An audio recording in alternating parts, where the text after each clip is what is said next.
بہاریں رٹ گئی ساری، فقط باقی ہے افسانہ، نگاہیں مست بھی تیری نشاط جان و دل صافی، نگاہیں مست بھی تیری نشاط جان و دل صافی، چھلکتا ہی رہا ہر دم تیرا بھرپور پیمانہ، آئیے اب اس شخص نہیں اس شخصیت کے دہلیز کے لیے چلنے کی جسارت کرتا ہوں جن سے میری مراد پیکر اخلاص و محبت، سرچشمہ اخلاق و مروت، ذوالعلم والمرتبہ، منبع حکمت، پیر طریقت، رہبر شریعت، مفکر ملت، جناب حضرت مولانا مفتی شعیب اللہ خان صاحب دامت برکاتہ ملالیہ کی ذات سے اس کو بند کر دیتے ہیں۔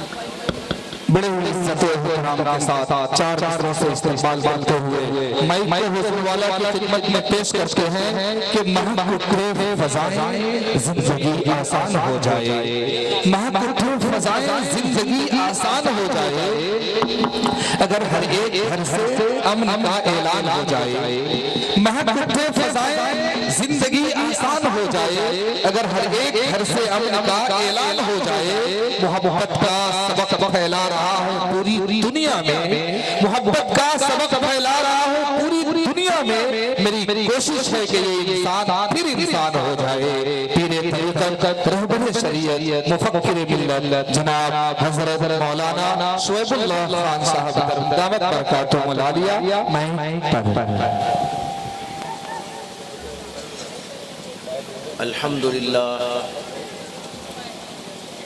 الحمدللہ رب العالمین والصلاة والسلام علی سید الانبیاء واشرف المرسلین وعلی آلہ وصحبہ اجمعین، اما بعد فاعوذ باللہ من الشیطان الرجیم، بسم اللہ الرحمن الرحیم۔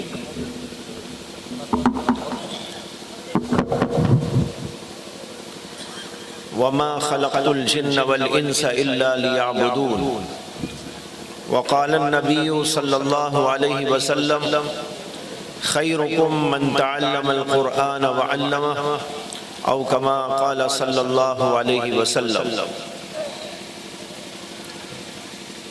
حضرات علماء کرام،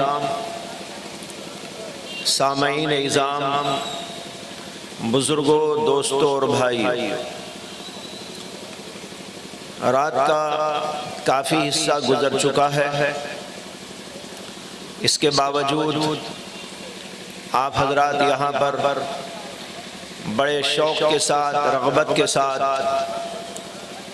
باتیں سنتے چلے آ رہے ہیں، متعدد علماء کرام کے بیانات، مشائخ اعظام کی نصیحتیں آپ حضرات کے گوش گزار کی گئی، اور ابھی تھوڑی دیر پہلے رفیق محترم حضرت مولانا نظر محمد صاحب زید مجدہم نے نہایت اختصار کے ساتھ کچھ اہم باتوں کی طرف آپ حضرات کی رہنمائی فرمائی۔ علماء کے تمام بیانات ہماری ہدایت کے لیے ہیں، اصلاح کے لیے ہے، تاکہ ہم اس دنیا کے اندر اللہ کے قانون کے مطابق زندگی گزار کر یہاں سے جب جائیں تو اللہ کے دربار میں بہت خوش بختیوں کو لے کر، نیک بختیوں کو لے کر، اللہ کی رضا کو لے کر، اللہ کے قرب کی دولتوں کو پا کر یہاں سے جا سکیں۔ لہذا ہم سب یہ نیت کریں کہ جو کچھ کہ ہم نے اب تک سنا یہ آگے سنیں گے، وہ سب کی سب باتیں ہم اپنے عمل میں لاتے رہیں گے اور اللہ سے اپنے تعلق کو ہموار کریں گے۔ ابھی جناب شاعر صاحب نے جو اشعار آپ کے سامنے پیش کیے، اس کے اندر ایک جملہ آیا، ایک مصرع آیا جس میں یہ مضمون ادا کیا گیا کہ ہر روز بہلول جنت بناتا نہیں۔ بہلول کون تھے؟ ایک بڑے بزرگ گزرے ہیں، ہارون الرشید کا زمانہ تھا۔ ہارون الرشید جو بہت بڑے بادشاہ تھے، اللہ نے بہت بڑی حکومت اور سلطنت ان کو عطا کی تھی، اتنی بڑی سلطنت کہ ان کے بارے میں روایت میں آتا ہے کہ وہ ایک دفعہ اپنی زوجہ کے ساتھ، اپنی بیوی کے ساتھ اپنے محل کے بالا خانے پر ٹہل رہے تھے۔ انہوں نے دیکھا کہ آسمان کی طرف ایک بادل جا رہا ہے۔ انہوں نے اپنی بیوی کو دیکھ کر کہا کہ یہ بادل جہاں بھی جا کے برس جائے گا، دنیا کے کسی خطے میں، کسی علاقے میں، تو وہاں کی جو پیداوار ہوگی اس پیداوار کا ٹیکس میرے ہی خزانے میں آئے گا۔ یعنی مطلب یہ ہے کہ جہاں بھی پورے دنیا کے اندر رخ کر کے دیکھ لیا جائے وہاں میری ہی حکومت ہے یا ہمارے ماتحت حکومت ہے، وہاں کا ٹیکس ہمارے ہی خزانے میں آتا ہے۔ اللہ نے اتنی بڑی طاقت اور حکومت عطا کی تھی۔ ان کے زمانے میں ایک بزرگ تھے، ان کا نام تھا شاہ بہلول۔ لوگ شاہ بہلول کو بے وقوف سمجھتے تھے، اس سے کہ وہ مجذوب ٹائپ کے آدمی تھے، مجذوبانہ انداز تھا، کپڑے کوئی ایسے ڈھنگ کے نہیں پہنتے تھے، کھانا بھی ویسے ہی کھا لیتے تھے، بول چال کا انداز بھی کچھ ایسا تھا کہ لوگ دیکھنے والے ان کو بے وقوف سمجھا کرتے تھے، لیکن تھے وہ بہت بڑے عاقل، بہت بڑے دانا، بہت بڑے پہنچے ہوئے آدمی۔ ان کا یہ واقعہ ہے کہ ایک دفعہ وہ دریائے دجلہ کے کنارے بیٹھ کر چھوٹے چھوٹے گھر بنا رہے تھے،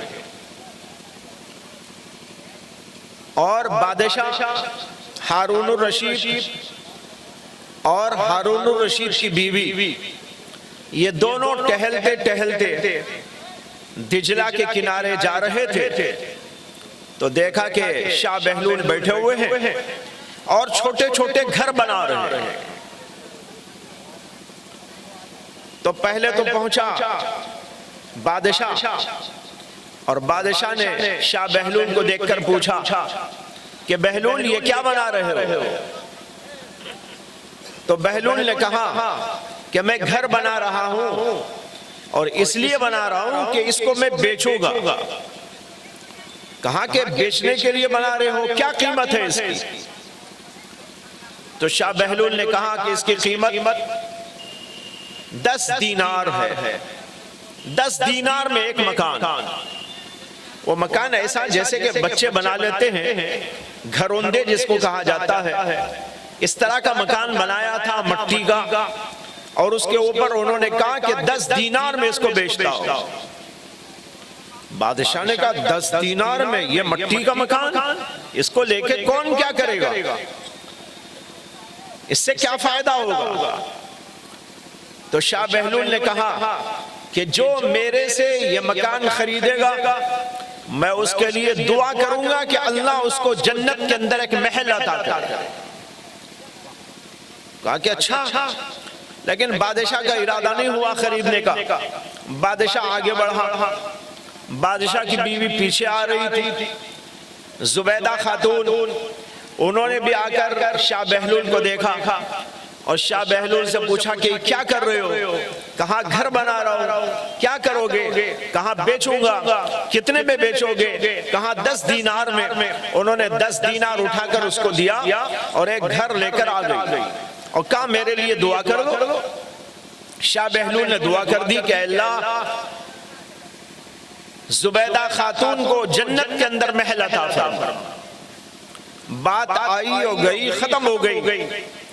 جب یہ بادشاہ بھی اور اس کی بیوی دونوں رات اپنے گھر پہنچے اور سونے کا نمبر آیا تو بادشاہ خواب کے اندر دیکھتا ہے کہ ایک عالیشان جنت ہے، جنت میں الگ الگ مکانات بنے ہوئے ہیں اور ہر ایک کے اوپر ایک ایک کا نام لکھا ہوا ہے۔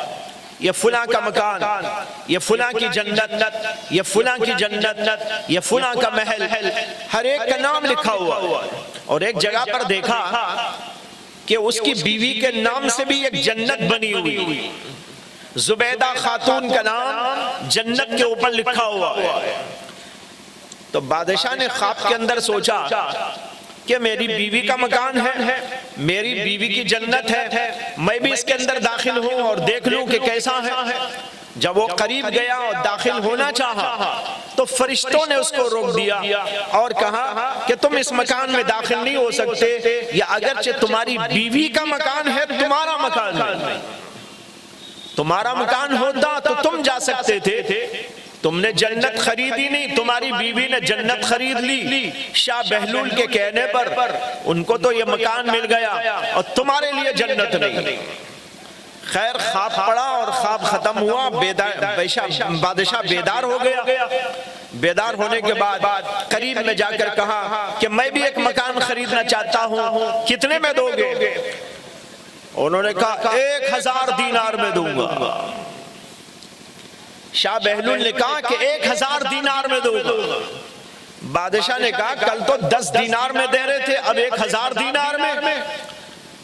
تو شاہ بہلول نے کہا کل کی بات الگ تھی اور آج کی بات الگ ہے، اس لیے کہ کل بغیر دیکھے یہ مکان بیچا جا رہا تھا، آج تو تم نے جنت دیکھ لی ہے اور اس کے بعد خریدنے کے لیے آیا. اسی کو علماء کہتے ہیں ایمان بالغیب، غیب کی باتوں پر ایمان لانا. زبیدہ خاتون نے جنت دیکھی نہیں تھی، خواب میں ان کو دکھایا نہیں گیا تھا، لیکن اس کے باوجود خرید لیا. لیکن بادشاہ کو خواب میں نظر آیا، اس کے بعد آ کر خریدا. تو ایک ہوتا ہے بغیر دیکھے اللہ اور اللہ کے رسول کی بات پر یقین کر لینا، اور ایک ہے دیکھنے کے بعد یقین کرنا. دیکھنے کے بعد تو سب لوگ یقین کر لیتے. سورج آپ کو نظر آتا ہے، آپ یقین کے ساتھ کہتے ہیں کہ سورج ہے.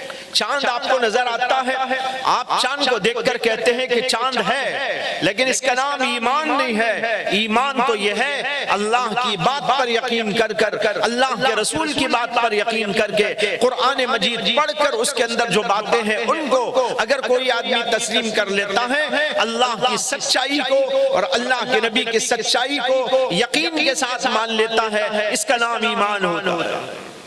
تو بھائیو ایمان بہت بڑی دولت، ایمان کے بعد علم بہت بڑی دولت. سب سے بڑی دولت تو ایمان کی دولت. اللہ نے ہمیں بغیر مانگے عطا کر دیا. آج ہم یہاں بیٹھے ہوئے ہیں، مدرسے کے ماحول میں بیٹھے ہیں، علماء کے بیانات سن رہے ہیں، قرآن کی تلاوت سن رہے ہیں، نبی کا تذکرہ آپ کے کانوں میں پڑ رہا ہے، نبی علیہ السلام کی نعتیں آپ بڑے شوق کے ساتھ اور بہت ہی ولولے کے ساتھ سنتے اور سناتے چلے جا رہے ہیں. یہ سب کیوں ہے؟ اس لیے کہ آپ کے اندر ایمان موجود ہے. یہ ایمان کی دولت بہت بڑی اور عظیم الشان دولت ہوا کرتی ہے. اللہ نے ہم کو بے مانگے عطا کر دیا. اگر اس پر قیمت لگا دیتے اللہ، شاہ بہلول نے تو 10 دینار قیمت لگائی تھی، بادشاہ نے وہ بھی نہیں خریدی. دوسرے دن انہوں نے کہا 1000 دینار. لیکن بھائیو اللہ نے ہمیں جنت کا وعدہ دیا اور ایمان جیسی عظیم الشان دولت عطا فرمائی، اور یہ بغیر کسی اجرت اور بغیر کسی عوض کے اللہ نے ہم کو ایمان عطا کر دیا. اگر ایمان کے بارے میں اللہ یہ قانون لگا دیتے ایمان اس کو ملے گا جس کے پاس 1 کروڑ روپیہ ہوگا، تو آپ بتاؤ کہ ہم سب کے سب ناکام ہو جاتے. کوئی ایمان والا نہ ہوتا. اسے کہ 1 کروڑ روپیہ کس کے پاس موجود؟ نہ میرے پاس، نہ یہاں بیٹھے ہوئے کسی کے پاس شاید ہو. کوئی ہوگا اللہ کا بندہ اور اسے بھی توفیق ملتی تو وہ خریدتا، ورنہ تو کوئی نہ خریدتا. آپ دیکھو کہ اللہ نے ایمان کی دولت ہم سب کو عطا کی ہے، لیکن بغیر کسی عوض اور بغیر کسی اجرت کے اللہ نے عطا فرما دی. اگر اس پر قیمت لگ جاتی تو ہم سب کے سب ناکام ہو جاتے.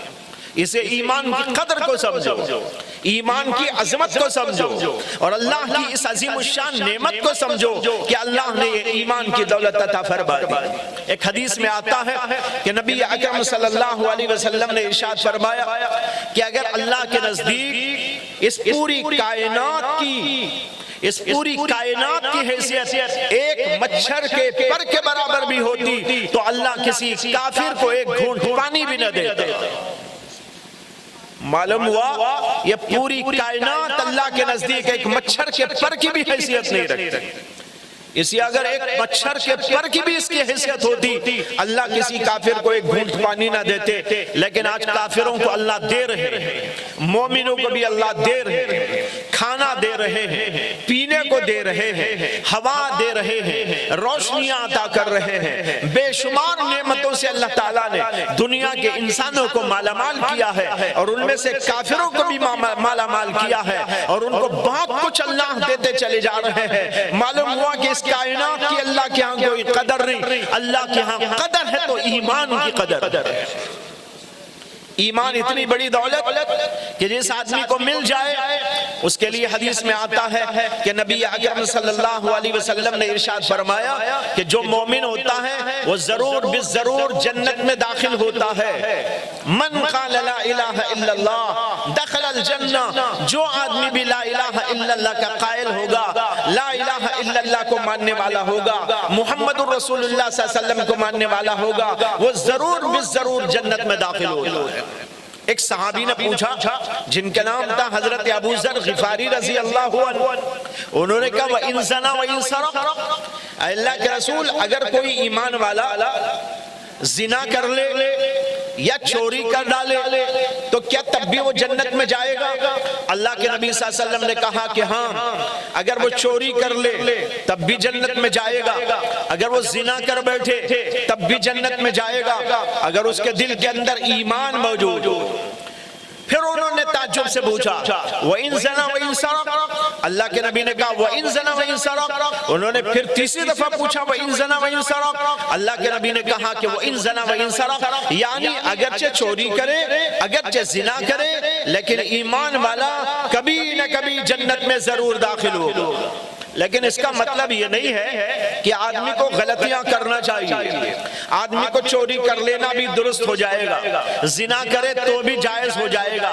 یہاں یہ بتانا نہیں ہے، بتانا یہ ہے کہ جس کے دل کے اندر ایمان ہوگا، اگرچہ وہ ناقص قسم کا کیوں نہ ہو، ضعیف قسم کا کیوں نہ ہو، کمزور قسم کا ایمان کیوں نہ ہو، ایک نہ ایک دن وہ ایمان اسے ضرور بالضرور جنت میں داخل کر کے چھوڑے گا۔ ہاں، اگر کوئی گناہگار ہے، کوئی برائی کرتا ہے، نماز چھوڑ دیتا ہے، زنا کرتا ہے، جھوٹ بولتا ہے، رشوت خوری کرتا ہے، غلط کاریاں کرتا ہے، حسد رکھتا ہے، بغض و کینہ رکھتا ہے، کسی کا مال دبا لیتا ہے، حلال و حرام کی تمیز نہیں کرتا، بدکاریوں میں مبتلا ہوتا ہے، تو ایسا آدمی کبھی نہ کبھی تو جنت میں جائے گا، لیکن اس سے پہلے اسے جہنم کی سزا بھی دی جائے گی۔ جہنم کوئی معمولی چیز نہیں ہے، جہنم تو اتنی خطرناک کہ آدمی ایک منٹ کے لیے بھی جہنم کو گوارا نہیں کر سکتا، ایک منٹ بھی گوارا نہیں کر سکتا۔ اگر کسی آدمی کو جہنم میں ڈال دیا جائے، 1 سال کے لیے ڈال دیا جائے، 1 ماہ کے لیے ڈال دیا جائے، 10 سال کے لیے ڈال دیا جائے، 20-50 سال کے لیے ڈال دیا جائے، اگرچہ بعد میں نکال دیا جائے گا وہ ایمان کی وجہ سے، لیکن بھائیوں ذرا سوچو کہ اگر ایک لمحے کے لیے بھی کسی کو جہنم میں جانا پڑ جائے تو یہ اس کے لیے ذلت بھی ہے، خاری بھی ہے، مصیبت بھی ہے، پریشانی بھی ہے، برداشت کون کرے گا؟ جبکہ جہنم کی جو سزائیں ہوں گی وہ انتہائی درجے کی سزا ہوگی۔ ایک حدیث میں آتا ہے کہ نبی اکرم صلی اللہ علیہ وسلم نے ارشاد فرمایا کہ جب جہنمیوں کو جہنم میں ڈال دیا جائے گا تو جہنم والے پکاریں گے اللہ کو، انہیں بھوک لگے گی اور انہیں پیاس لگے گی، اور یہ بھوک اور پیاس کی شدت وہاں کے عذاب میں سے سب سے زیادہ سخت ترین عذاب ہوگا۔ اگرچہ وہاں بچھو بھی ہوں گے، وہاں پر سام بھی ہوں گے، وہاں پر اژدھے بھی ہوں گے، وہاں پر آگ بھی ہوگی، اور وہاں پر طرح طرح کے عذابات ہوں گے، لیکن سب سے زیادہ سخت جو عذاب ہوگا وہ بھوک کا عذاب اور پیاس کا عذاب ہوگا۔ جہنمی اللہ کو پکاریں گے، جب پکاریں گے تو 1000 برس کے بعد اللہ ان کو جواب دیں گے. 1000 برس تک اللہ جواب بھی نہیں دے گے. یہ کافروں کے بارے میں. جب اللہ پوچھیں گے کہ کیوں پکار رہا ہے مجھ کو، جہنم والا کہے گا کہ اللہ بڑی پیاس ہے، ذرا پانی پلا دیجیے. اللہ کا حکم ہوگا ان کو پانی دے دو، لیکن جہنم میں جو پانی ہوگا وہ مائع حمیم، گرم گرم کھولتا ہوا پانی ہوگا. معمولی ٹھنڈا پانی نہیں ملے گا، وہاں تو گرم ہی گرم پانی ملے گا. اس کو پلایا جائے گا اور بھوک کی شدت کا وہ شکوہ کرے گا تو اسے زقوم کے درخت کا پھل دیا جائے گا. زقوم میں کانٹوں دار پھل ہوگا جو جہنم کی تہ میں اگنے والا، اس کا ذکر قرآن میں بھی موجود ہے. جب اس زقوم کو کھائے گا تو کانٹے ہی کانٹے پیٹ میں جائیں گے اور اندر تمام کی تمام انتڑیاں، بوٹیاں، جو کچھ اندر ہوگا وہ سب کا سب کٹ کٹ کر، اور یہ گرم پانی اوپر سے پیے گا تو پاخانے کی راہ سے وہ سب کچھ نکلنا شروع ہو جائے گا. یہ ہوگا عذاب. یہ روایت ترمذی شریف کے اندر موجود ہے. بتانا یہ ہے بھائیو، جہنم کو کون برداشت کرے گا؟ جہنم کے عذاب کو کون برداشت کرے گا؟ اس لیے اس حدیث کا یہ معنی نہیں ہے کہ ہم یوں کہہ کر بیٹھ جائیں بھائی میں مومن ہوں، مجھے اللہ نے ایمان دیا ہے، چوری کرے تو کوئی مضائقہ نہیں، نماز نہ پڑھے تو کوئی مضائقہ نہیں، جھوٹ بولے تو کوئی مضائقہ نہیں، میں تو کبھی نہ کبھی تو جنت میں چلا جاؤں گا. بے شک کبھی نہ کبھی جنت میں ضرور جائے گا، لیکن اس سے پہلے جہنم میں جانا جو پڑے گا، ذرا سوچو کہ وہ کون برداشت کرے. اسی اللہ کے نبی نے پناہ مانگی، اللہ سے پناہ مانگی محمد عربی صلی اللہ علیہ وسلم نے، اور فرمایا اے اللہ میں آپ سے دوزخ سے پناہ چاہتا ہوں. اللہم انی اعوذ بک من النار، دوزخ سے پناہ چاہتا ہوں. معلوم ہوا کہ ہر بندے کو ہر بندے مومن کو دوزخ سے پناہ مانگتے رہنا چاہیے. دوزخ برداشت کرنے کی چیز نہیں ہے، بھاگنے کی چیز ہے، بچنے کی چیز ہے، اور اس لیے اس سے بچنے کے اسباب پیدا کرنا چاہیے. اللہ کے نبی علیہ السلام دعا مانگا کرتے تھے، اے اللہ مجھے جہنم سے پناہ عطا فرما، اور ایسے اعمال سے بھی میں پناہ چاہتا ہوں جو مجھے جہنم میں لے جانے والے. اس لیے جہنم میں لے جانے والے اعمال سے پرہیز کرو. نماز نہ پڑھنا جہنم کو لے جاتا ہے، جھوٹ بولنا جہنم کو لے جاتا ہے، حلال و حرام کی تمیز نہ کرنا یہ جہنم میں لے جانے والی بات ہے، رشوت کھانا یہ جہنم کو لے جانے والی بات ہے، اسی طریقے پر زکوٰۃ نہ دینا یہ جہنم میں لے جانے والی بات ہے، کسی کی غیبت کرنا یہ جہنم میں لے جانے والی بات ہے، کسی کو تکلیف پہنچانا یہ جہنم میں لے جانے والی بات ہے. ایسی تمام کی تمام چیزوں سے انسان کو بچ کے رہنا چاہیے، اور اس کے بجائے جنت میں جانے والے اعمال کو اختیار کرنا چاہیے. جنت میں جانے والے اعمال کیا ہیں؟ نماز جنت کا عمل ہے، روزہ جنت کا عمل ہے، ذکر جنت کا عمل ہے، علم جنت کا عمل ہے. اس لیے حدیث قرآن میں اللہ نے فرمایا یا ایھا الذین آمنوا قوا انفسکم واہلیکم نارا، اے ایمان والو تم اپنے آپ کو اور اپنے اہل و عیال کو دوزخ کی عذاب سے، دوزخ کی آگ سے بچاؤ. قرآن کریم کہتا ہے قوا انفسکم واہلیکم نارا، دوزخ کی آگ سے خود کو بھی بچاؤ، اپنے اہل و عیال کو بھی بچاؤ، اپنے بچوں کو بچاؤ. حضرت علی رضی اللہ عنہ سے پوچھا گیا کہ حضرت یہ بتائیے کہ قرآن کریم کہتا ہے جہنم سے اپنے آپ کو بچاؤ اور اپنے اہل و عیال کو بھی بچاؤ، جہنم سے اپنے آپ کو اہل و عیال کو کیسے بچایا جاتا ہے؟ حضرت علی نے فرمایا تم خود علم حاصل کرو اور اپنے بچوں کو اور اپنے اہل و عیال کو اور اپنے ماتحت لوگوں کو علم سے آراستہ پیراستہ کرو. معلوم ہوا علم حاصل کرنا جنت کا راستہ ہے، دوزخ سے بچانے والی چیز ہے. اگر آپ اپنے آپ کو جہنم سے بچانا چاہتے ہیں، اپنے اہل و عیال کو جہنم سے بچانا چاہتے ہیں، تو اس کا طریقہ یہ ہے کہ آپ بھی علم حاصل کریں اور مدرسے کو جاری کریں، مدرسے کو آیا جایا کریں، مدرسے سے تعلق پیدا کریں، اپنے بچوں کو بھی مدرسے میں داخل کیا کریں، ان کو حافظ قرآن بنائیں، ان کو عالم دین بنائیں، یا کم سے کم اتنا علم حاصل کریں جس سے کہ آپ دنیا میں رہتے ہوئے اللہ کے قانون کے مطابق زندگی گزار سکے۔ اتنا علم حاصل کرنا ہر مسلمان پر فرض قرار دے دیا گیا۔ حدیث میں آتا ہے نبی اکرم صلی اللہ علیہ وسلم نے ارشاد فرمایا، طلب العلم فریضۃ علی کل مسلم، ہر مسلمان پر علم کا حاصل کرنا فرض ہے۔ علم حاصل کیے بغیر کوئی مسلمان نہیں رہ سکتا، کوئی مسلمان جاہل نہیں ہو سکتا۔ یہیں سے سمجھ میں آیا مدارس کتنی اہم ذمہ داری، مدارس کتنی اہم جگہ، جہاں علم سکھایا جاتا ہے، جہاں قرآن پڑھایا جاتا ہے، جہاں حدیث کی تعلیم دی جاتی ہے، جہاں رسول اللہ صلی اللہ علیہ وسلم کی سیرت کی تعلیم دی جاتی ہے، جہاں پر دینی مسائل کی تعلیم دی جاتی ہے، جہاں نماز سکھائی جاتی ہے، جہاں پر زکوٰۃ کے طریقے بتائے جاتے ہیں، جہاں روزے کے مسائل کو پیش کیا جاتا ہے، اور ایک آدمی کو زندگی گزارنے کا اصول اور طریقہ عطا کیا جاتا ہے۔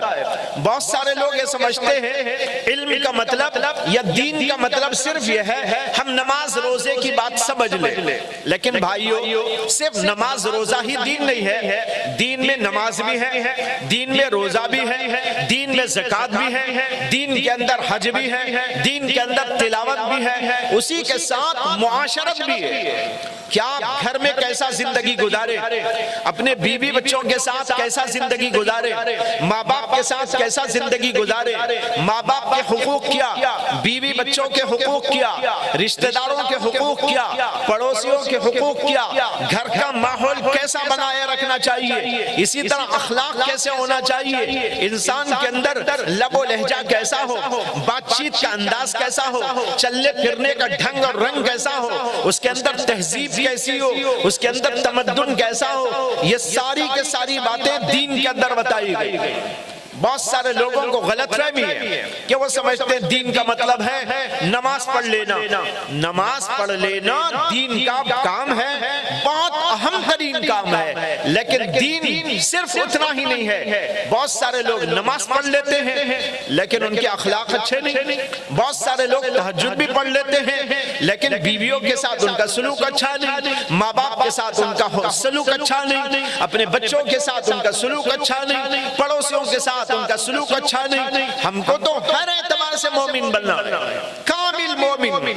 حدیث میں آتا ہے اللہ کے نبی علیہ السلام نے فرمایا، جب آپ سے پوچھا گیا تھا مومن کون ہوتا ہے یا بہترین مومن بہترین مسلم کون ہوتا ہے، اللہ کے نبی علیہ السلام نے فرمایا، من سلم المسلمون من لسانہ و یدہ، جس آدمی سے دوسروں کو تکلیف نہیں پہنچتی، دوسرے محفوظ رہتے ہو اس کی ایذاؤں سے، اس کی تکلیفوں سے، وہ آدمی سب کے ساتھ بھلا کرتا ہو، ہر ایک کے ساتھ اچھائی سے پیش آتا ہو، کسی کو گالی نہ دیتا ہو، زبان سے تکلیف نہیں پہنچاتا، ہاتھ سے تکلیف نہیں پہنچاتا، سب کو مطمئن رکھتا ہے، سب کو سالم رکھتا ہے، کسی کو ایذا و تکلیف نہیں دیتا، وہ ہوتا ہے مسلمان۔ یہ کامل مسلم کی تعریف ہے۔ مسلمان نماز بھی پڑھتا ہے، مسلمان عبادت بھی کرتا ہے، اس کے ساتھ اچھے اخلاق بھی برتتا ہے، بیوی کے ساتھ بھی اچھا رہتا ہے، گھر کے اندر بھی بہت اچھا رہتا ہے، باہر بھی لوگوں کے ساتھ بڑا اچھا سلوک کرتا ہے، بول چال کا لب و لہجہ بھی بہت اچھا ہوتا ہے۔ مسلمان کو ایسا بن کے زندگی کرنا چاہیے۔ اللہ کے رسول علیہ السلام ہمارے لیے نمونہ ہے۔ یہ ساری باتیں آپ کو دین میں ملیں گی، اور دین کہاں ملے گا؟ وہ دین آپ کو ملے گا قرآن میں، وہ دین آپ کو ملے گا حدیث رسول میں، وہ دین آپ کو ملے گا سیرت رسول میں۔ وہاں پر آؤ تو آپ کو دین ملے گا۔ قرآن پڑھنے سے دین آتا ہے، حدیث پڑھنے سے دین آتا ہے، اور دینی کتابیں جو بزرگوں نے لکھی اس کو پڑھنے سے دین آتا ہے۔ لیکن یہ پڑھیں گے کیسا؟ اس کے لیے آپ کو مدرسہ چاہیے، کوئی استاد چاہیے جو آپ کو سمجھائے، جو آپ کو بتائے قرآن کیا، حدیث کیا، قرآن میں کیا ہے، حدیث پاک میں کیا ہے، کیا کیا باتیں ہم کو تعلیم دی گئی ہیں، اور ایک ہم کو کامل انسان بنانے اور کامل مومن بنانے کے لیے کن کن باتوں کی ہم کو ضرورت ہے؟ عبادت کی بھی ضرورت ہے، معاشرت کی بھی ضرورت ہے، اخلاق کی بھی ضرورت ہے، اور اسی طرح معاملات کی بھی ضرورت ہے۔ سب چیزیں ڈھنگ کی ہونے لگے تب جا کر ایک آدمی مومن کامل بنتا ہے۔ معاملات کی بات آ گئی، میں نے ابھی عرض کیا دین کے اندر عبادت بھی ہے، دین کے اندر معاشرت، معاشرت کے معنی کیا؟ ہم لوگوں کے ساتھ کیسا رہیں، بیوی کے ساتھ، بچوں کے ساتھ، ماں باپ کے ساتھ، اور لوگوں کے ساتھ، رشتہ داروں کے ساتھ، پڑوسیوں کے ساتھ زندگی ہماری کیسی ہونی چاہیے؟ جب بہترین انداز کی زندگی ہوگی تو لوگوں کے اندر اس کا اچھا اثر پڑے گا۔ اگر ہماری معاشرت اچھی نہیں ہوگی، لوگ کہیں گے کہ بھئی یہ کیا آدمی ہے، گالی بکتا ہے، ایذا دیتا ہے، تکلیف پہنچاتا ہے۔ اس کے بجائے آپ اچھائی کا کام کریں، لوگوں کی زبان پہ آپ کی تعریف آئے۔ آپ نے ایک نام سنا ہوگا، بزرگوں میں سے ایک بہت بڑے عالم اور فاضل اور بڑے محدث اور بڑے فقیہ گزرے، ان کا نام ہے حضرت عبداللہ ابن مبارک رحمت اللہ علیہ۔ ان کا جہاں مکان تھا اس مکان کے پڑوس میں بازو ایک یہودی کا مکان تھا۔ اس یہودی نے کسی ضرورت سے وہ مکان بیچنا چاہا تو اس نے اعلان کرا دیا کہ میں یہ مکان بیچ رہا ہوں اور جس کو لینا ہے وہ آ کے میرے سے بات کرے۔ تو لوگ آتے تھے، گھر کو دیکھ کر پسند کرتے تھے، گھر اچھا تھا، مناسب جگہ تھا، اچھے سچویشن میں تھا، تو لوگ آ کر پوچھتے کہ اس مکان کی قیمت کیا؟ اس جگہ پر اس مکان کی قیمت تھی 1000 دینار، اس زمانے میں 1000 دینار، لیکن وہ کہتا تھا کہ اس مکان کی قیمت ہے 2000 دینار۔ لوگ دیکھ کر چلے جاتے، لوگ کہتے ہیں بھئی اتنی زیادہ قیمت کون دے گا، ڈبل قیمت، 1000 کے بجائے 2000 قیمت بتاتا ہے۔ اس لیے لوگ آتے تھے، دیکھ کر چلے جاتے۔ ایک بار ایک آدمی آیا، اس نے مکان کو دیکھا، اسے مکان بہت پسند آ گیا۔ اس نے اس یہودی سے کہا کہ بھئی دیکھو میں سن رہا ہوں کہ آپ خامخواہ قیمت بہت زیادہ بتاتے ہو، بیچنا ہے آپ کو یا نہیں بیچنا ہے؟ دیکھو بہت سارے لوگ آئے، آپ کا مکان دیکھ کر چلے گئے، لینے والے تو آئے تھے لینے، لیکن تمہاری قیمت سن کے بغیر لیے چلے گئے۔ اب میں تم سے سنجیدہ گفتگو کرنا چاہتا ہوں، تمہیں مکان بیچنا ہے یا نہیں بیچنا ہے؟ اس نے کہا بھئی ضرور بیچنا ہے، مجھے ضرورت ہے بیچنے کی، اسی لیے تو میں نے اعلان کیا۔ اس نے کہا آپ سنجیدہ گفتگو کر کے ہوئے بتاؤ کہ اس کی قیمت اصل میں ہے 1000 اور تم 2000 بتاتے ہو، یہ بات تو مناسب نہیں ہے، کوئی آدمی تمہاری یہ بات کو قبول نہیں کرے گا، اس لیے اگر مجھے دینا ہو تو اس کی مناسب قیمت بتاؤ۔ اس نے کہا بھائی یہ طے ہے کہ میرے مکان کی قیمت 2000 ہے۔ اس نے کہا ہماری تو سمجھ میں نہیں آتا، آخر تمہارے مکان میں کیا خصوصیت ہے؟ بازو آزو کے تمام مکانات اتنے وہ 1000 میں بکتے ہیں اور تمہارا مکان 2000 کی قیمت کا آخر کیا وجہ ہے؟ اس نے کہا دیکھو آج تمہارے پوچھنے پر بتاتا ہوں، میرے مکان کی ایک خصوصیت ہے، وہ خصوصیت یہاں کے کسی بلکہ پوری دنیا میں کہیں پر جاؤ وہ خصوصیت اس مکان کو نہیں مل سکتی جو میرے مکان کو حاصل ہے۔ اس نے کہا کیا خصوصیت؟ اس نے کہا دیکھو میرے مکان کی خصوصیت یہ ہے، میرا مکان عبداللہ بن عمر کے مکان سے لگا ہوا ہے، یہ ہے میرے مکان کی خصوصیت۔ یہ خصوصیت دنیا میں کہیں آپ کو نظر نہیں آئے گی، اس لیے میرے مکان کی قیمت ڈبل ہو گئی۔ یہ اگرچہ کہیں اور ہوتا یا یہیں پر بغیر اس کے پڑوس کے ہوتا اس کی قیمت 1000 تھی، لیکن عبداللہ بن مبارک کے پڑوس میں ہونے کی وجہ سے اس کی قیمت بڑھ گئی، اس لیے کہ ایسا پڑوس دنیا میں کہیں آپ کو نہیں مل سکتا ہے۔ معلوم ہوا اگر پڑوسی دوسرے کے ساتھ اچھا سلوک کرتا ہے، اچھا طرز اختیار کرتا ہے تو قیمت مکان کی دکان کی بڑھ جایا کرتی ہے۔ لیکن آج ہم لوگوں کا حال یہ ہے کہ ہم دوسروں کو تکلیف پہنچاتے ہیں، ہمارے کردار سے، ہمارے عمل سے، ہمارے طرز رہائش سے دوسرے لوگ پریشان ہوتے ہیں، جس کی وجہ سے دوسرے لوگوں کے گھروں کی مکانات کی قیمت گھٹ جاتی ہے۔ اس لیے میں نے عرض کیا یہ سب دین ہے، اخلاق دین ہے، معاشرت بھی دین ہے، جیسے عبادات دین میں داخل ہے، نماز، روزہ، حج و زکوٰۃ، یہ سب کے سب چیزیں، اور اسی کے ساتھ ایک اور چیز ہے وہ ہے معاملات۔ کمائیں کیا، کیسا کمائیں، دکان کیسے کریں، بزنس کیسے کریں، صنعت و حرفت کیا ہو، کیسے انداز کی ملازمت کریں، کون سی جائز، کون سی ناجائز، کون سی تجارت جائز، کون سی تجارت ناجائز، کون سا پیشہ حلال، کون سا پیشہ حرام، اور کس طرح بیپار کیا جائے، اس کے اندر کن کن باتوں کی رعایت رکھی جائے، شریعت مطہرہ نے یہ سب کچھ ہم کو بتایا۔ لیکن افسوس آج نہ ہماری عبادت ڈھنگ کی ہے، نہ ہماری معاشرت ڈھنگ کی ہے، نہ ہمارے اخلاق ڈھنگ کے ہیں، نہ ہمارے معاملات ڈھنگ کے ہیں، سب چیزوں کے اندر فتور آ گیا، تمام چیزوں میں قصور پیدا ہو گیا۔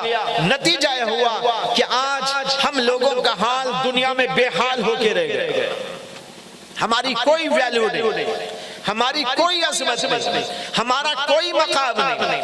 لوگ سوال کرتے ہیں ہم مومن ہیں، لیکن کیا بات ہے کہ اللہ کے نبی کے زمانے میں حضرات صحابہ کو اوپر سے مدد پہنچائی جاتی تھی، آج ہم کو کیوں مدد نہیں آ رہی ہے؟ ہم کو فرشتے آ کر مدد کیوں نہیں کرتے؟ ہمارے اوپر خدا کی رحمتیں کیوں نازل نہیں ہوتی؟ ہمارے ساتھ وہ سلوک اللہ کا کیوں نہیں ہے؟ ہم بھی تو اللہ کو مانتے ہیں، ہم بھی تو نبی کا نام لیتے ہیں، ہم بھی تو قرآن کریم پڑھا کرتے ہیں، ہم بھی تو نماز پڑھ لیا کرتے ہیں۔ لوگ سوال کرتے ہیں، لیکن بھائیو جواب حاضر ہے، جواب یہ ہے کہ ہمارے اندر بڑے قصور اور بڑے فتور موجود ہیں، تھوڑا تھوڑا عمل تو ہم کر رہے ہیں، لیکن ہمارے اندر بے شمار نقائص اور بے شمار عیوب موجود ہیں۔ ہر چیز کے اندر کھوٹ، نماز پڑھتے ہیں تو ڈھنگ کی نہیں پڑھتے، روزہ رکھتے ہیں تو ڈھنگ کا نہیں رکھتے، ذکر کرتے ہیں تو ڈھنگ سے نہیں کرتے، گناہوں کا ایک سیلاب ہے جو دنیا میں آیا ہوا ہے اور ہم کو بھی بہا کے لے جا رہا ہے، نہ آنکھیں قابو میں، نہ دل قابو میں، نہ ہاتھ پیر قابو میں، الٹی سیدھی حرکتیں کرتے رہتے ہیں۔ یہ سب کچھ ہونے کے باوجود اللہ کی رحمت کیسے آ سکتی ہے؟ اس لیے بھائیو اگر رحمت آنا ہے، اللہ کی طرف سے آپ کو مدد ملنی ہے، تو ایک ہی طریقہ ہے، وہ یہ ہے کہ دین پر آ جاؤ، دین پر جمع ہو جاؤ، دین کے اوپر جم جاؤ، دین کے اوپر استقامت کے ساتھ میں لگ جاؤ۔ اگر اس طریقے پر دین پر لگ جائیں گے، اپنے دلوں سے خناس کو نکال لیں گے، دنیا کی محبتوں کو نکال لیں گے، آخرت کی فکر پیدا کر لیں گے، اللہ تبارک و تعالیٰ کی محبت اور اللہ کی عظمت اور اللہ کی جلالت اپنے دلوں میں پیدا کر لیں گے، پھر تو کیا کہنے اللہ کی بے شمار رحمتیں نازل ہونے شروع ہو جائے۔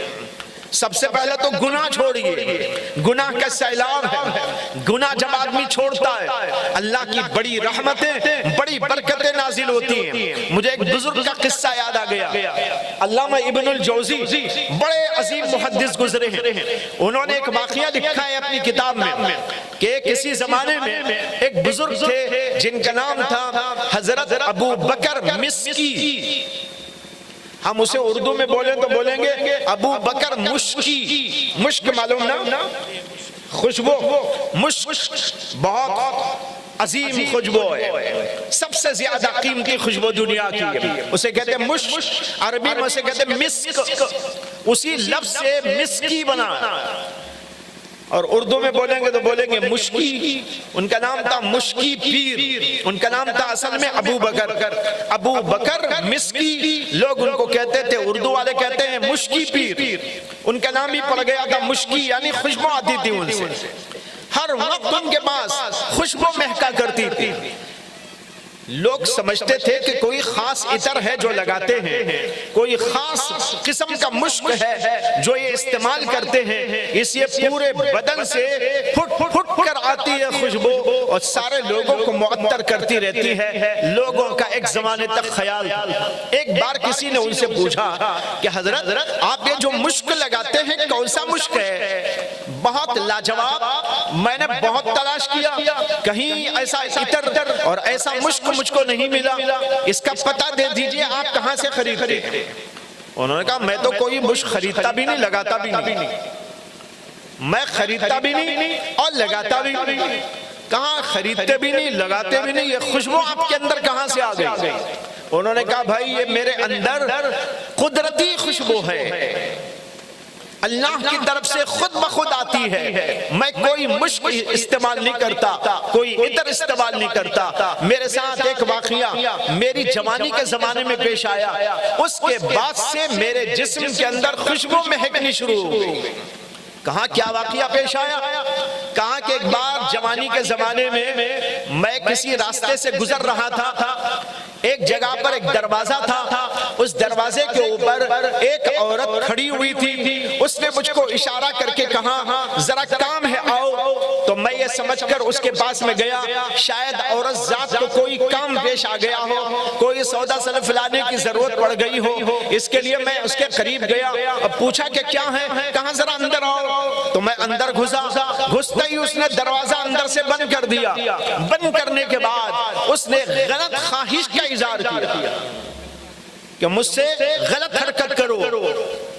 کہتے ہیں کہ میں اللہ سے ڈرا، میرے بدن پر کرکپی طاری ہو گئی، میں نے اس عورت سے سمجھایا اللہ دیکھ رہا ہے اور مجھے بھی تجھے بھی دیکھ رہا ہے، اگر ہم نے کوئی غلط حرکت کی معلوم نہیں کیا ہمارے ساتھ میں حادثہ پیش آئے، اس کو سمجھایا، لیکن اس کے اوپر شہوت کا بھوت چڑھا ہوا تھا، وہ کسی بات کو ماننے کے لیے تیار نہیں، مجھ کو دھمکی دینے لگی کہ اگر تو میری بات نہیں مانتا تو میں لوگوں کو دروازہ کھول کر یہ بتاؤں گی کہ میرے گھر میں میرے سے برائی کرنے کے لیے یہ اندر آ گیا۔ کہتے ہیں میں بہت پریشان ہوا، اس کی بات مانتا ہوں اللہ ناراض، اگر اس کی بات نہیں مانتا یہ مجھ کو لوگوں میں بدنام کر دے گی اور لوگوں میں یوں مشہور کر دے گی کہ میں نے اس کے ساتھ برائی کی، خامخواہ بدنام ہونا بھی تو اچھا نہیں۔ کہتے ہیں کہ میں ڈر کے اللہ سے دل میں دعا کرنے لگا، اے اللہ میں آپ کو ناراض کرنا نہیں چاہتا، میں کوئی گناہ نہیں کرنا چاہتا، میں اس سے بچا رہنا چاہتا ہوں، لیکن یہاں پھنسا ہوا ہوں، مجھے بدنام کرنے کی یہ عورت دھمکی دے رہی ہے، میں تجھے بھی ناراض نہیں کر سکتا، خامخواہ بدنام ہونا بھی مجھ کو گوارا نہیں ہے، آپ ہی میرے لیے کوئی حل نکال دیجیے۔ کہتے ہیں کہ دل میں دعا کر رہا تھا، اللہ نے ایک بات دماغ کے اندر الہامن ڈال دی، الہام ہوا، دل کے اندر بات آ گئی۔ دل میں کیا بات آئی وہ بات آپ کو آگے سمجھ میں آ جائے گی۔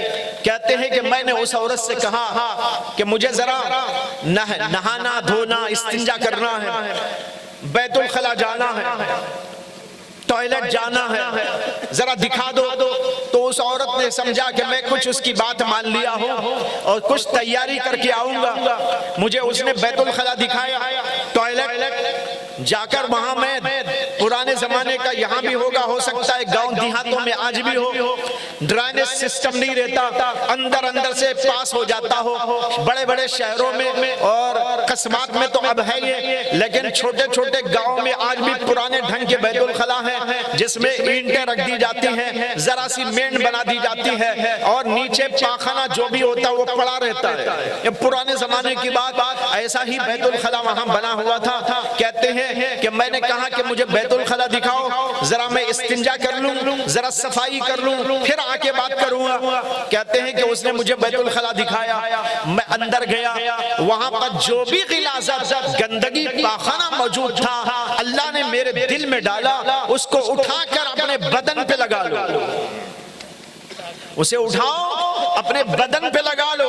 کہتے ہیں کہ میں اٹھایا، دل میں نفرت آ رہی تھی، بڑی کدورت آ رہی تھی، لیکن اللہ نے جو دل میں ڈالا اس کی وجہ سے میں نے اس پر عمل کیا۔ کہتے ہیں کہ اٹھایا، اپنے سر پہ تھوپ لیا، منہ پہ بھی تھوپ لیا، ہاتھوں پہ لگا لیا، کپڑوں پہ مل لیا، اب پوری گندگی غلاظت میں اپنے آپ کو یوں ملوث کر کے باہر نکل کے آیا۔ وہ عورت میرے انتظار میں کھڑی تھی کہ میں اس کی بات مان کر اس کی خواہش کو پورا کروں گا، لیکن جو ہی مجھے اس نے اس حالت میں دیکھا، دیکھتے ہی سمجھی کہ میں دیوانہ ہوں اور پاگل ہو گیا ہوں یا پاگل ہوں پہلے سے۔ اس نے دروازہ کھولا اور کہا کہ بھاگ، ارے پاگل بھاگ، ارے پاگل بھاگ۔ میں بھاگ بھاگ کے باہر نکل گیا اور اللہ کا شکر ادا کرنے لگا، اے اللہ مصیبت تو پڑ گئی میرے اوپر، لیکن خدا تیرا شکر ہے کہ معصیت میں گرفتار نہیں ہوا۔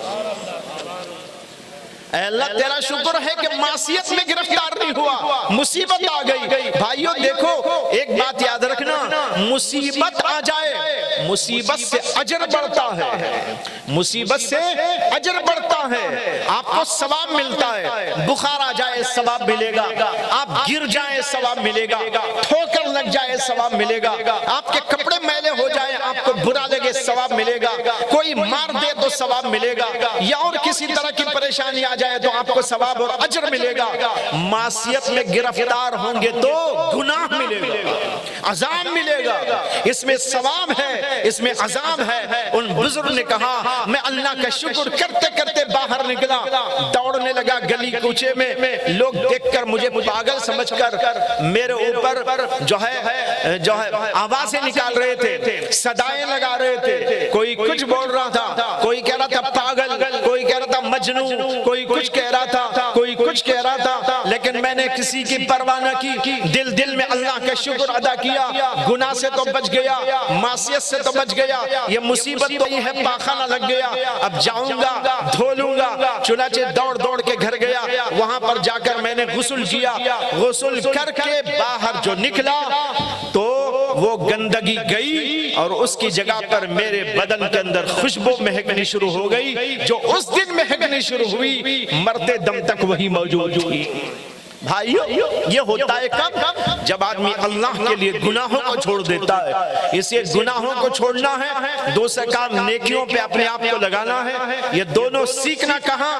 اس کے لیے مدارس، اس کے لیے مکاتب، بچوں کے لیے مکاتب، بڑوں کے لیے مدارس، اور اسی طریقے پر جو ہے عورتوں کے لیے بھی مدارس یہ ہونے چاہیے۔ یہاں بھی ماشاءاللہ مدرسے کا نظام موجود ہے، مدرسہ چل رہا ہے، اس مدرسے میں بھی آپ لوگوں کو داخلہ لینا چاہیے۔ بڑوں کا نظام بھی مدرسے میں ہوا کرتا ہے، یہ ہونا چاہیے۔ بڑے لوگ بھی 1 گھنٹہ 1.5 گھنٹہ 2 گھنٹے لگائیں اور ان کو قرآن سمجھ میں آئے، حدیث پاک وہ پڑھا کریں، مسئلے مسائل جان لیا کریں، نماز کا طریقہ معلوم کر لیا کریں، حلال و حرام کے مسائل کو سیکھ لیا کریں، اسی طریقے پر اخلاق سیکھ لیا کریں اور حقوق سیکھ لیا کریں۔ ماں باپ کے حقوق کیا ہوتے ہیں، بچوں کے حقوق کیا ہوتے ہیں، بیویوں کے حقوق کیا ہوتے ہیں، پڑوسیوں کے حقوق کیا ہوتے ہیں، یہ سب کا سب دین نے ہم کو سمجھایا اور سکھایا و بتایا ہے۔ اس کو حاصل کرو، جب آپ مدرسے میں آ کر یہ سب چیزیں حاصل کریں گے ایمان آپ کا بڑھے گا اور عمل کے اندر جو ہے رسوخ پیدا ہوگا، عمل میں استحکام پیدا ہوگا اور پھر آپ جہنم سے بچ جائیں گے، جیسے کہ اللہ نے کہا قُوا أَنفُسَكُمْ وَأَهْلِيكُمْ نَارًا، اپنے آپ کو بھی اور اپنے اہل و عیال کو بھی دوزخ کی آگ سے بچا لو۔ اللہ نے کتنے پیار بھرے انداز میں ہم کو اور آپ کو کہا، یہ ایسا ہی پیار بھرا خطاب ہے جیسے باپ اپنے بچے کو دیکھتا ہے کہ بچہ ایک جگہ پر جا رہا ہے لیکن سامنے گڑھا موجود ہے، گڑھے میں گرنے کا امکان موجود ہے، تو باپ اپنے بچے سے بڑے پیار بھرے انداز میں کہتا ہے کہ بیٹا سامنے گڑھا ہے ذرا بچ کے رہنا، سامنے گڑھا ہے ذرا بچ کے رہنا، دیکھو آنکھ کھول کے جانا، وہاں پر ہو سکتا ہے کہ کوئی جانور گڑھے میں ہو، کوئی سانپ بچھو نکل آئے، ذرا دیکھ دیکھ کے چلنا۔ جیسے ایک پیار بھرے انداز میں باپ اپنے بیٹے سے کہتا ہے، اسی پیار بھرے لب و لہجے میں ہمارے رب اور پروردگار نے ہم سب کو خطاب کیا، ماننے والوں سے خطاب کیا، یا ایھا الذین آمنو، اے ایمان والو۔ ایمان والوں کا کیا مطلب؟ اے مجھے ماننے والوں، میری باتوں کو ماننے والوں، میرے اوپر یقین کرنے والوں، میری باتوں پر یقین کرنے والوں، میری اس بات پر بھی یقین کرو، میں تم کو پیار بھرے انداز سے کہہ رہا ہوں قُوا أَنفُسَكُمْ وَأَهْلِيكُمْ نَارًا، خود کو بھی بچا لو اور اپنے اہل و عیال کو بھی بچا لو دوزخ کی آگ سے۔ یہ بڑی خطرناک قسم کی آگ ہے۔ آگے اللہ نے کہا وَقُودُهَا النَّاسُ وَالْحِجَارَةُ، جس کا ایندھن پتھر ہے، جس کا ایندھن انسان ہے، انسانوں کو ڈال کر پتھروں کو ڈال کر اس آگ کو دہکایا جانے والا کہتا ہے ایسی آگ، اس خطرناک قسم کی آگ سے اپنے آپ کو بچا لو. وقودها الناس والحجارہ علیہا ملائکۃ غلاظ شداد، اس کے اوپر بڑے سخت قسم کے فرشتے مقرر ہیں، جسم کے توانائی کے اعتبار سے بھی بڑے سخت اور مزاج کے اعتبار سے بھی بڑے تند قسم کے فرشتے ہیں جو اس کے اوپر مقرر ہیں. ایسی آگ سے اپنے آپ کو بچانا ہے. بچانے کا طریقہ کیا ہے؟ حضرت علی نے آپ کو بتا دیا بچانے کا طریقہ، اور خود کو بھی اور اپنے اہل و عیال کو علم دین حاصل کرنا، علم دین حاصل کر کے اس کے مطابق زندگی گزارنا. علم دین کیا ہوتا ہے، اس کے کتنے شعبے ہیں، میں نے بہت اختصار کے ساتھ اشارے کنایوں میں بعض باتیں آپ حضرات کے گوش گزار کی ہیں. اللہ تعالیٰ سے دعا کرتا ہوں اللہ تعالیٰ اس مدرسے کو دن دونی رات چوگنی ترقیات نصیب فرمائے، اور آپ کو اور ہم کو سب کو اللہ جنت ہمارے لیے مقرر فرمائے.